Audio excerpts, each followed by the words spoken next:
waa gars yi dafa am ab laaj bu ma samp mooy lu jëm ci wàllum atum 2024 la nga xam ne moo ci war a xew di élection présidentielle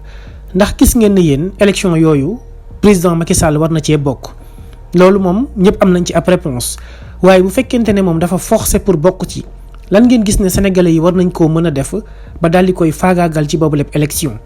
lan ngeen gis ne sénégalais yi war nañ koo mën a def ba moom président Macky Sall bés bu ci bokkee mu am ci loo xam ne dootu ko fàtte mukk li ko dese ci giirëb dundam ana lan ngeen gis bu fekkente ne moom Macky Sall def na de telle sorte que Ousmane Sonko du bokk ci yooyu la élection nan la Sénégal nar a mel ak lan moo fi nar a xew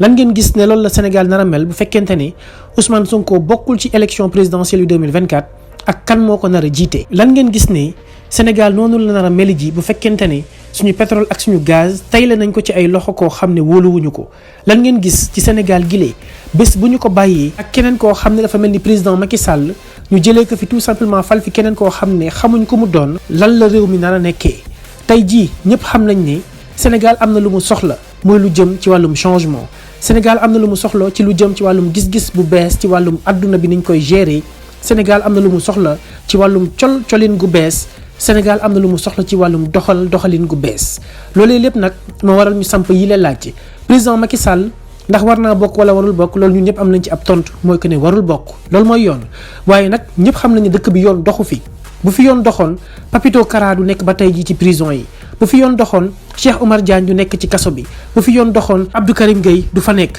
bu fa yoon doxoon mënuñu koo lim ba mu jeex waaye dañuy résumé rek yam ci Pape Alé Niang mi nga xam ni moom la ñu jàpp yàggul dara loolee di firndeel ak wane ñàkk yoon gi nga xam ne am na ci Sénégal te ba noppi itam ñëpp gis préparation bi nga xam ne Macky Sall mi ngi ci nekk préparation googu noonu mi ngi ko jiital ci gouvernement bi nga xam ni teg na ko en place yàggul dara ñu gën cee ciblé ki nga xam ni moo di le ministre de la justice garde des Sceaux di Ismaïla Madior Fall moom moomee nga xam ne moo tëggoon constitution bu Sénégal bu yees bi nga xam ni moo wax ni nul ne peut faire plus de 2 mandats consécutifs ba noppi moom mu répété woon ko ñetti yoon pour wan Sénégalais yëpp que ne Macky Sall ñaari mandat dong la fiy def quel que soit ce qui se passera waaye moom dafay dem yoonam. tey jii moom Ismaïla Madior Fall mi ngi taxaw naan nañ bàyyi conseil constitutionnel moom mu jël décision bi nga xam ne moom moo ci war te ba noppi Macky Sall foofee nga xam ne moom lañ lim léegi di conseil constitutionnel dafa am kum fa teg ñëpp xam nañ ko te mooy Badio Camara moom nga xam ni OFNAC da ka fee épinglé woon ci ab mbir mu doy waar